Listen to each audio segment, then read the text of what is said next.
सास से पहली मुलाकात। कैसे टीना की सास उसके लिए सबसे बड़ा सपोर्टर सिस्टम बन गई। आइए टीना और उसके सास की पहली मुलाकात देखें।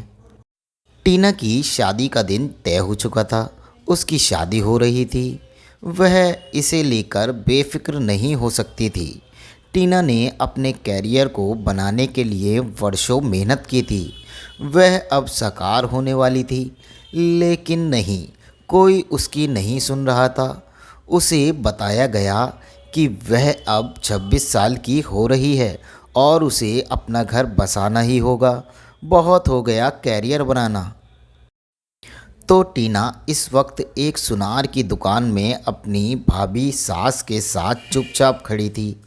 सास ने पारंपरिक सोने की चूड़ियाँ की ओर देखते हुए कहा, तुम मुझे आई माँ कहकर बुला सकती हो। आई कर्नाटका कोरनी समुदाय की थी। उनका ब्याह उत्तरीय भारतीय परिवार में हुआ था। तो एक बात तो तय थी कि उन्होंने अपने ससुराल में तालमेल बिठाने के लिए काफ़ी मेहनत की होगी।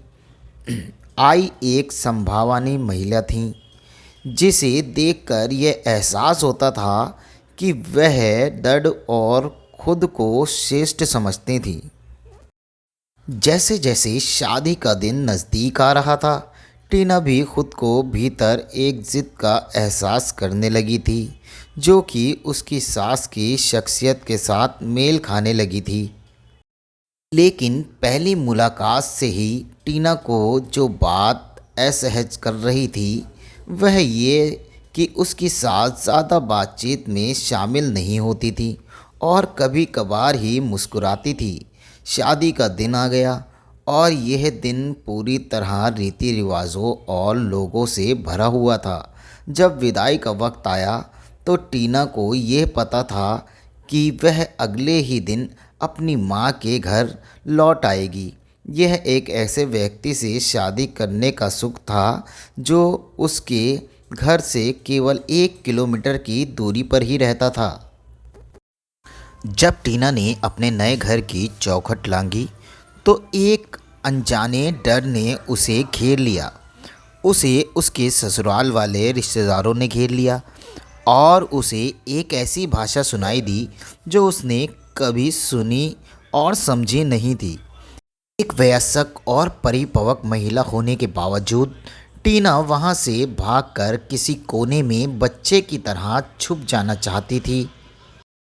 एक अनजाने कमरे में अटैचियों के ढेर के बीच बैठी टीना को अब एक डर और विचित्र परिस्थिति के आभास ने घेर लिया था। थकान और भावनात्मक रूप से ओतप्रोत टीना की आंखों से आंसू बहने लगे। अचानक उसने अपने कंधे पर किसी की मजबूत बाहों के स्पर्श को महसूस किया। उसमें सोने की पारंपरिक चूड़ियाँ जच रही थीं। ये बाहें अजनबी थीं, लेकिन सुरक्षा का एहसास भी दे रही थीं।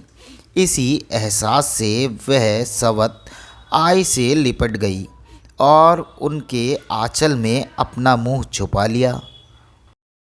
टीना के कानों में आवाज़ गूंजी, मुझे पता है तुम कैसा महसूस कर रही हो। डरो मत, मैं हूँ यहाँ। डरने की कोई बात नहीं है।